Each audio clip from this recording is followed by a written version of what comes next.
जोधा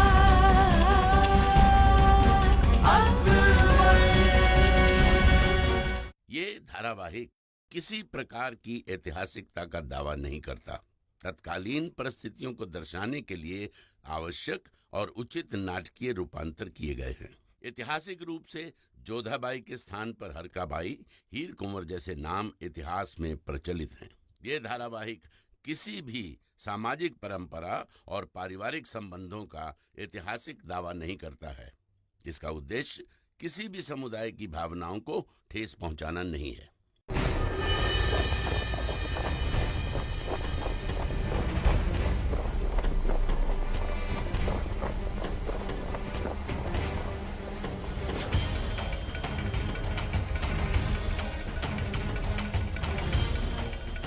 शहंशाह सलामत रहे।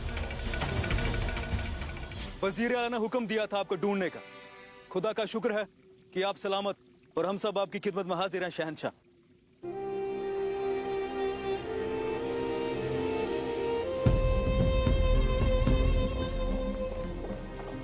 इस तरह जलाल बेहोश अब्दुल को लेके दुश्मनों के इलाके को भेद कर शालपुर की ओर कूच कर चुका था।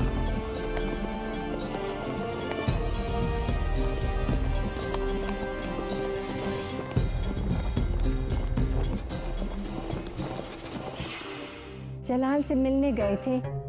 अजमेर शरीफ से होते हुए गुजर रहे थे चिश्ती साहब, तो अचानक फौज ने रास्ता बदल लिया और इस रास्ते पर आ गए। सोचा आपसे मिलते चलें। बेटी हमीदा बानो, हमारे सोचने से क्या होता है? सोचा तो उसने है। वो कब कहां किसका रास्ता बदल देगा हम नहीं जान सकते। अगर ऐसा है तो जलाल कब बदलेगा? इस्लाम तो मोहब्बत फैलाता है, सबको अमन और चैन से जीना सिखाता है। फिर जलाल की किताब में अमन क्यों नहीं? क्यों उसके दिल में चैन नहीं? क्यों वो हमारे मजहब का नाम खराब कर रहा है? बेटी, मजहब और मोहब्बत ये अल्लाह की देन है, और ये अल्लाह की देन किसके दामन में गिरेगी कोई नहीं जानता, सिर्फ अल्लाह जानता है। पर एक दिन जरूर आएगा कि तुम्हारा बेटा समझेगा कि अल्लाह ने हमें यहाँ मोहब्बत के लिए भेजा है, नफरत के लिए नहीं। बेटी, तो क्या जलाल इतना बदलेगा? न सिर्फ जलाल बदलेगा, वो और लोगों की सोच बदलेगा, हिंदुस्तान की तारीख बदलेगा, जीने का फलसफा बदलेगा, समझेगा उस ताकत को जो एक शहंशाह की ताकत से बड़ी होती है, समझेगा मोहब्बत की ताकत को। बेटी, पर मोहब्बत तो बांटने का नाम है सूफी साहब, और जलाल ने तो सिर्फ फतेह करना सीखा है। आएगा वो वक्त, बहुत जल्द आएगा, जब हमारे हिंदुस्तान को, मजहब को, हर इंसान को जलालुद्दीन के नाम पर फख्र होगा। कभी कभी इंसान को ऊपर उठने के लिए नीचे गिरना पड़ता है। शायद वही वक्त तुम्हारे बेटे का चल रहा है, लेकिन तुम देखना एक दिन आएगा कि वो गिर के उठेगा, इतना उठेगा जब तक सूरज चांद रहेगा, जलालुद्दीन का नाम रहेगा। आमीन। आमीन।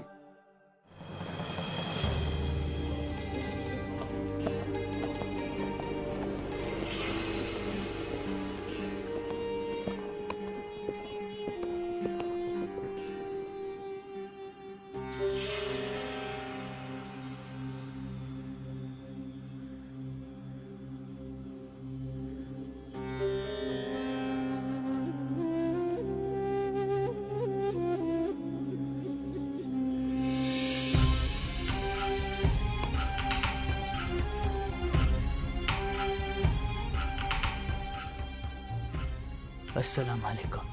वालेकुम अस्सलाम।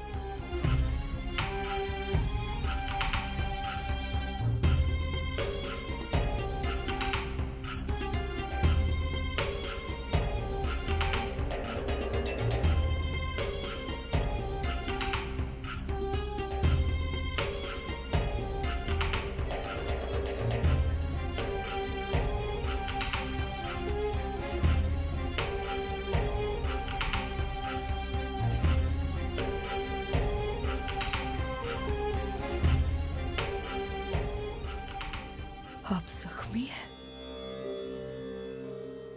लेप लेकर आओ।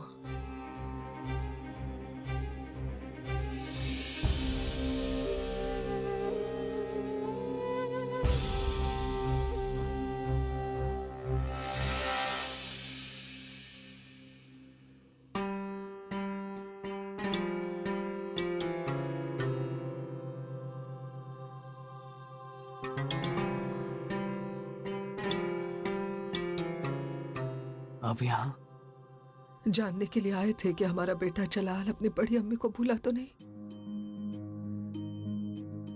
आप जानते हैं हम आपको कभी भूल नहीं सकते। ताज तो शहंशाह के सर का मोहताज होता है जलाल। सरताज पहनकर अपनी बड़ी अम्मी से मिलना हमें मंजूर नहीं। हमारी बड़ी अम्मी का दर्जा इन सब से कहीं ऊपर है। वाकई इसीलिए हमारे बेटे की सलामती की खबर हम तक नहीं पहुंची। इसीलिए ना कि हमें एक महज दाई माँ है। तो क्या हुआ कि हमने अपना दूध पिलाया, आपको पाल पोस कर बड़ा किया है, माँ का प्यार देने की कोशिश की। आपकी जिंदगी में हमारी कोई अहमियत ही नहीं। हाँ? आप जानते हैं कि हम मजबूर थे। जानते हैं आपकी हम सियासती बातों में उलझे थे। बड़ी अम्मी हम वाकई शर्मिंदा है। अल्लाह ना करे आपको किसी भी वजह से किसी के भी सामने शर्मिंदा होना पड़े।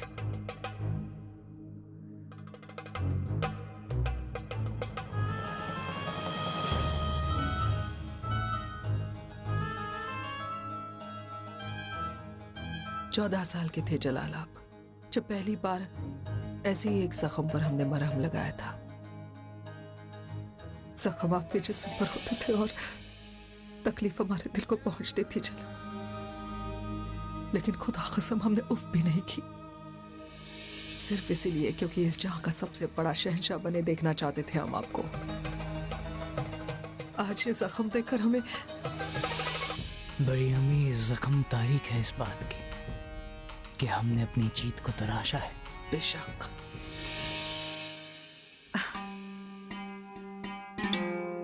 जलाल, इस बार हमसे थोड़ी तकलीफ होगी। तकलीफ हमें छूने से डरती है बड़ी अम्मी। आप बेझिझक मरहम लगाइए।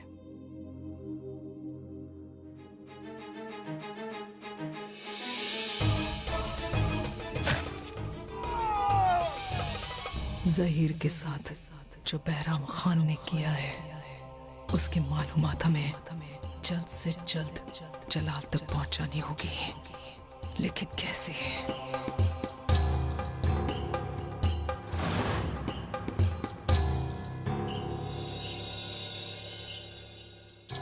हकीम साहब, जहीर की तबीयत कैसी है?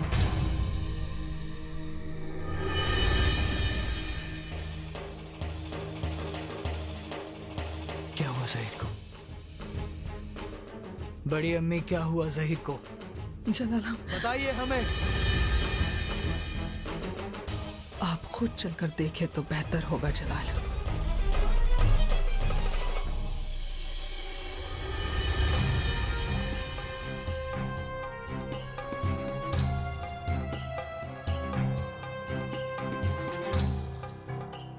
मरहम बहुत बच गया है, अब्दुल के जख्मों पर लगा दीजिए।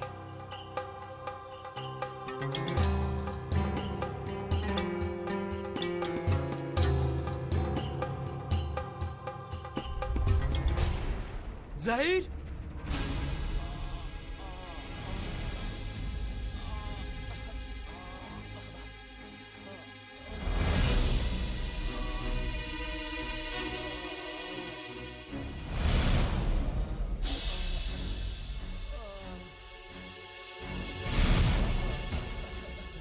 अपने आप को संभालिए। जितने आंसू बहेंगे आपकी आंखों को उतनी ही ज्यादा तकलीफ होगी। किसकी इतनी हिम्मत हुई जिसने हमारे वफादार ज़हीर के साथ ऐसी गुस्ताखी की? हमारी इस बात का जवाब दिया जाए। बताओ किसने किया इसके साथ ऐसा? शायद किसी के खौफ से इनकी जुबान बंद है शहंशाह।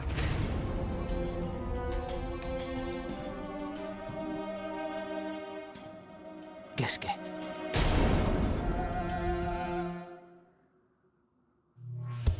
सियासी बातें हैं, नहीं जानते। ये भी नहीं जानते कि ज़हीर के साथ उन्होंने ऐसा क्यों किया। हिचकिचाइए मत बड़ी अम्मी। हम उनका नाम अपनी जुबान से नहीं ले सकते शहंशाह, क्योंकि वो आपके दिल में वालिद की हैसियत रखते हैं। खान बाबा,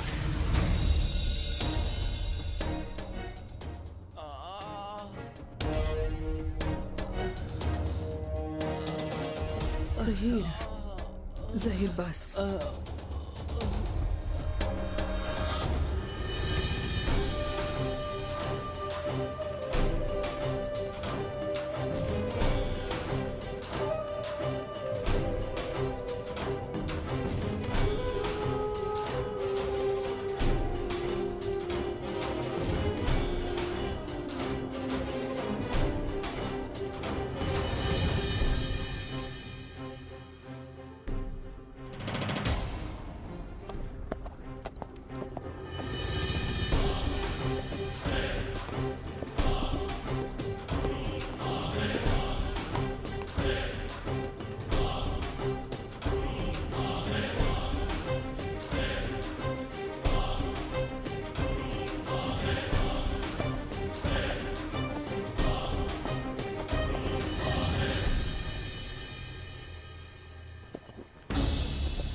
कहाँ थे आप जलाल? मुगलिया सल्तनत के सरताज का 3 दिन के लिए लापता हो जाना बहुत बड़ी बात है, समझते हैं ना आप? आपकी हिफाजत करना हमारी जिम्मेदारी है। हमें इत्तला किए बगैर अकेले आपका यूं निकल जाना, अपने आप को खतरे में डालना था। खुदा न खास्ता आपको कहीं कुछ हो जाता तो?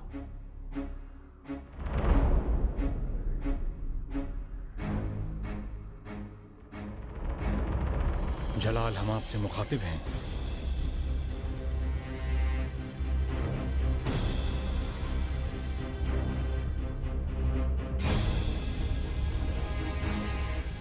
हमने वालिद की जगह दी है आपको। आज तक कभी भी आपके किसी भी फैसले पर एतराज नहीं जताया। एक औलाद की तरह कभी आपसे सवाल पूछने की गुस्ताखी नहीं की। मगर आज हम आपसे एक सवाल पूछेंगे वजीर आला, कि आपने ज़हीर की आंखें क्यों छीन ली? वो उसकी गलती की सजा कौन सी थी। गलती? हमने उसे आपकी हिफाजत के लिए रखा था। आप उसकी नजर के आगे से चले गए और वो नावाकिफ रहा, तो हमने उससे उसकी वो नजर छीन ली। मुगलिया सल्तनत को ऐसे दरबान की जरूरत नहीं जो इतना बेखबर हो। वो हमारा सबसे वफादार है, ये बात जानते हैं आप। हमने उसे गुमराह किया था और उसने हमारे हुक्म की नाफरमानी नहीं की।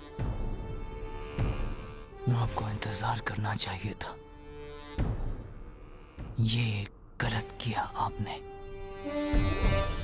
अगर आपको लगता है कि हमने जो किया वो गलत था, तो ये लीजिए शमशीर।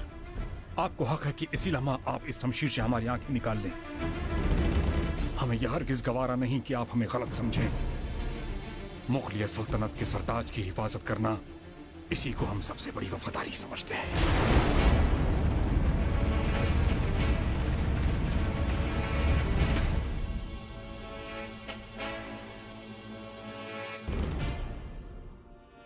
एक औलाद कभी अपने वालिद को सजा नहीं दे सकती है,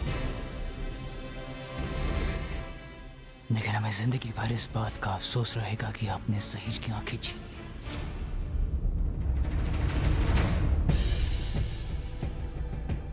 आए तो थे शहंशाह से मिलने, और यहाँ आकर देखा कि शहंशाह के वफादारों के साथ आप इतनी बेरहमी से पेश आ रहे हैं। बेहतर यही होगा कि आप सियासी मसलों से दूर रहें। दूर तो आप हो जाएंगे, इसी तरह अगर शहंशाह के वफादारों को खत्म करते रहे तो। मैं जानता हूं कि इस बात को चिंगारी उस महामंगा ने दी होगी, मगर बैरम खान की बात ना मानने वाले का तो यही हशर होगा।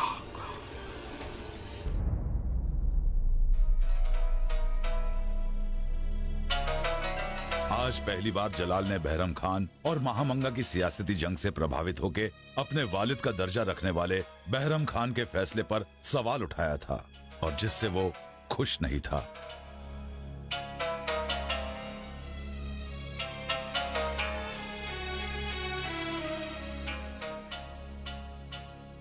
अस्सलाम वालेकुम।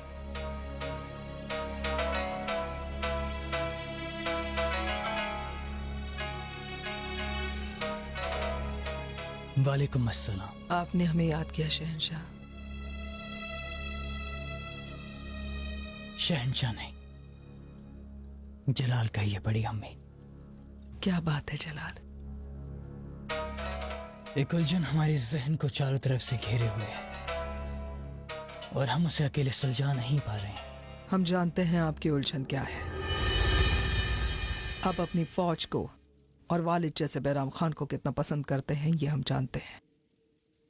एक सलाह देना चाहेंगे, याद रखिएगा, मोहब्बत ही इंसान को कमजोर कर देती है और रिश्ते दम घोट देते हैं। हाथी जब चलता है तो पीछे कुत्ते दौड़ते हैं। कुछ वक्त बाद लोगों को यही लगता है कि हाथी कुत्तों की वजह से चल रहा है, पर ऐसा नहीं होता। ये मुगलिया सल्तनत सिर्फ और सिर्फ आपकी और आपके रगों में दौड़ते शाह खून की वजह से कायम है। पर बचपन से लेकर आज तक खान बाबा हमारे उस्ताद रहे हैं। हम वालिद जैसा मानते हैं उन्हें। तो फिर अपने सबसे भरोसेमंद ज़हीर के लिए ये फिक्र क्यों? भूल जाइए उसके साथ जो कुछ भी हुआ।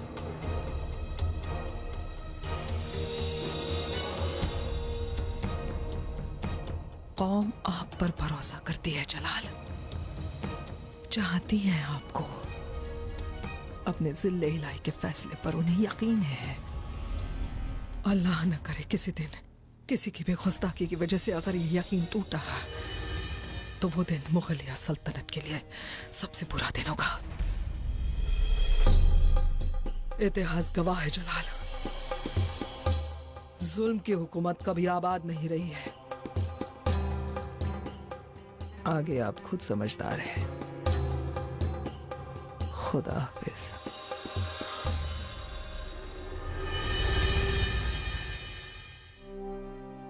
वो वक्त जलाल के लिए कयामत से भारी था। एक तरफ वालिद जैसे बहरम खान को उनके किए की सजा देने की कश्मकश थी, तो दूसरी ओर वालिदैन जैसी महामंगा की समझदारी भरी बात। बहुत मुश्किल था फैसला, जिसका जवाब सिर्फ खुदा जानता था।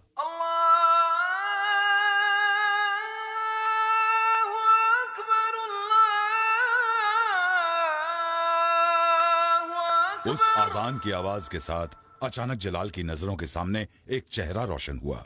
वो एक ही थी जो उसके जहन को पढ़ सकती थी, जलाल के बचपन की साथी, जो जोधा से पहले उसके दिमाग पर राज करती थी, उसकी बेगम रुकैया।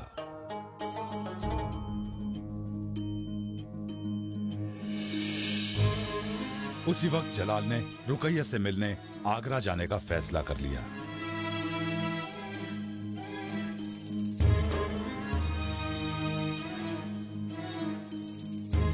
जब ज़हीर के साथ वो हादसा हुआ था तब कहाँ थे? तो हम आपको ढूंढने गए थे। आपकी वापसी की खबर सुनकर हम अभी अभी लौटे हैं। क्या हम आपसे एक बात पूछ सकते हैं? पूछो। शिकार पर तो आप नहीं गए थे, क्योंकि पूरा जंगल छान लिया हमने। क्या हम जान सकते हैं कि 3 दिन तक आप कहां गए थे?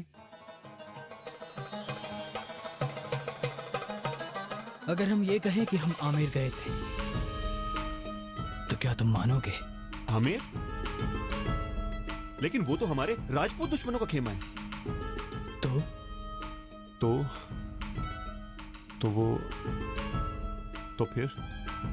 फिर क्या हम एक और बात पूछने की गुस्ताखी कर सकते हैं?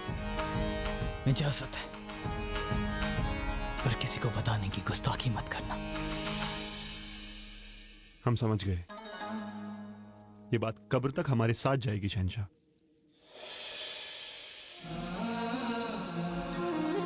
आमिर और उसकी राजकुमारी जोधा वाकई काबिल तारीफ है।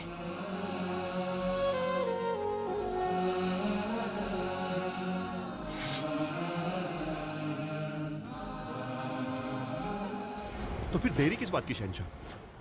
हम अभी आमिर पर कूच करते हैं। नहीं शरफत, सब्र करो। जंग से पहले हम अपनों से मिलना चाहते हैं। कल सूरज की पहली किरण के साथ हम राजधानी आगरा के लिए रवाना होंगे।